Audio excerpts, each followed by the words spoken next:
Assalamualaikum warahmatullahi wabarakatuh.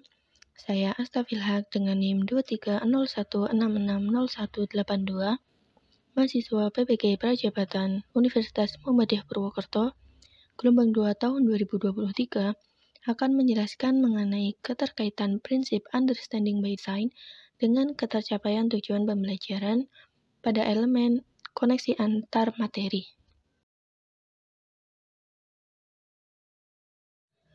Pada mata kuliah Prinsip Pengajaran dan Asesmen 1 dengan dosen pengampu Bapak Dr.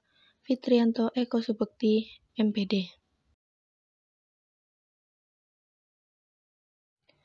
Pada kesempatan kali ini, apa saja sih yang akan saya bahas?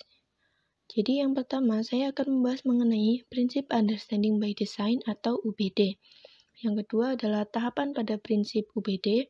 Yang ketiga, menentukan tujuan. Yang keempat, menentukan asesmen. Yang kelima, menentukan kegiatan pembelajaran. Dan yang keenam adalah keterkaitan prinsip understanding by design dengan ketercapaian tujuan pembelajaran. Untuk materi yang pertama adalah mengenai prinsip understanding by design.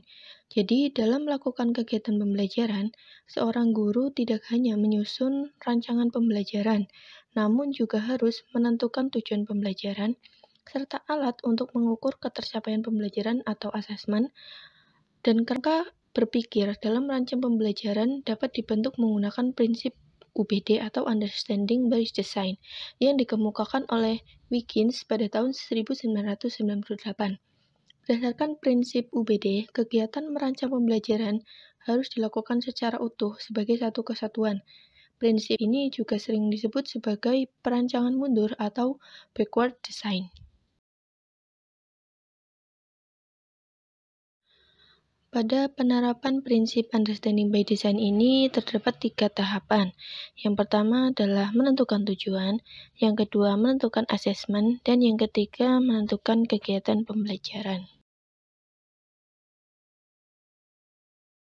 Untuk pemaparan mengenai menentukan tujuan.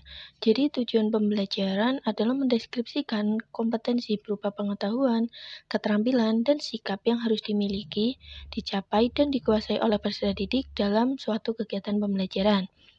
Tujuan pembelajaran dapat disusun berdasarkan kurikulum yang digunakan pada masing-masing sekolah. Untuk sekolah yang menerapkan kurikulum 2013, guru dapat menyusun tujuan pembelajaran berdasarkan kompetensi dasar atau KD. Sedangkan untuk sekolah yang menerapkan kurikulum Merdeka, guru dapat menyusun tujuan pembelajaran berdasarkan capaian pembelajaran atau CP. Penulisan tujuan pembelajaran sebaiknya memuat 2 komponen utama, yaitu kompetensi dan lingkup materi. Yang selanjutnya adalah menentukan asesmen. Asesmen adalah proses pengumpulan dan pengolahan informasi untuk mengetahui kebutuhan belajar, perkembangan, dan pencapaian hasil belajar peserta didik. Yang kemudian hasil ini akan digunakan sebagai bahan refleksi serta landasan untuk meningkatkan mutu pembelajaran. Terdapat 3 pendekatan asesmen yang perlu diterapkan oleh guru dalam mengukur hasil belajar, yaitu assessment for learning, assessment as learning, dan assessment of learning.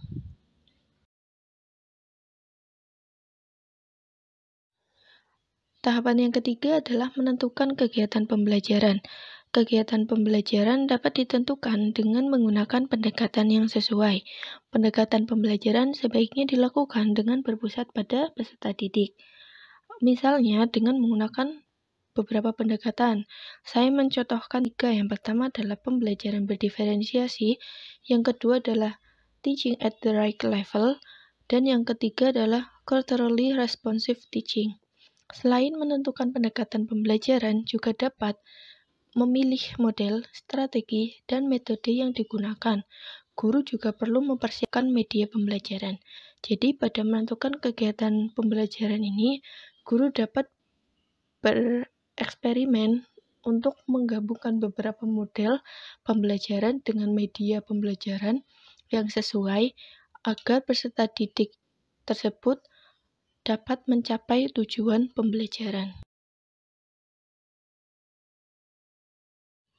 Dalam menentukan kegiatan pembelajaran, guru dapat mengkombinasikan model, strategi, metode pembelajaran dengan media pembelajaran yang sesuai. Menurut Leshin et al. Tahun 1992, terdapat 5 jenis media pembelajaran. Yang pertama adalah media berbasis manusia, yaitu dengan adanya guru, instruktur, tutor, kegiatan bermain peran, kegiatan berkelompok, maupun field trip. Untuk yang kedua adalah media berbasis cetak, yaitu berupa buku, alat bantu kerja, lembar lepas, LKPD, dan lain-lainnya. Yang ketiga adalah media berbasis visual, yaitu bisa berupa buku, chart, grafik, peta, gambar, translasi, maupun slide PowerPoint. Yang keempat adalah media berbasis audio-visual, yaitu dapat menggunakan penayangan video dari YouTube, penayangan film, maupun dari televisi. Dan yang kelima adalah media berbasis komputer, yaitu pengajaran dengan berbantuan komputer berupa video interaktif maupun game edukasi yang disajikan atau telah dibuat oleh guru.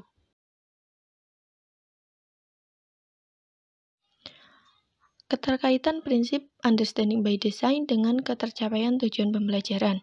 Jadi, terdapat keterkaitannya, yaitu rancangan pembelajaran yang dibuat dengan menggunakan prinsip understanding by design akan sangat membantu ketercapaian tujuan pembelajaran. Dalam hal ini, guru dapat memastikan keterkaitan antara tujuan pembelajaran, evaluasi pembelajaran, dan langkah pembelajaran. Sehingga saat pembelajaran dilakukan, peserta didik dapat memahami alasan mereka harus mempelajari dan menguasai materi tersebut. Dengan demikian, nilai mereka akan baik dan tujuan pembelajaran dapat tercapai. Baik, cukup sekian pembahasan dari saya. Kurang lebihnya mohon maaf. Terima kasih dan semoga bermanfaat. Wassalamualaikum warahmatullahi wabarakatuh.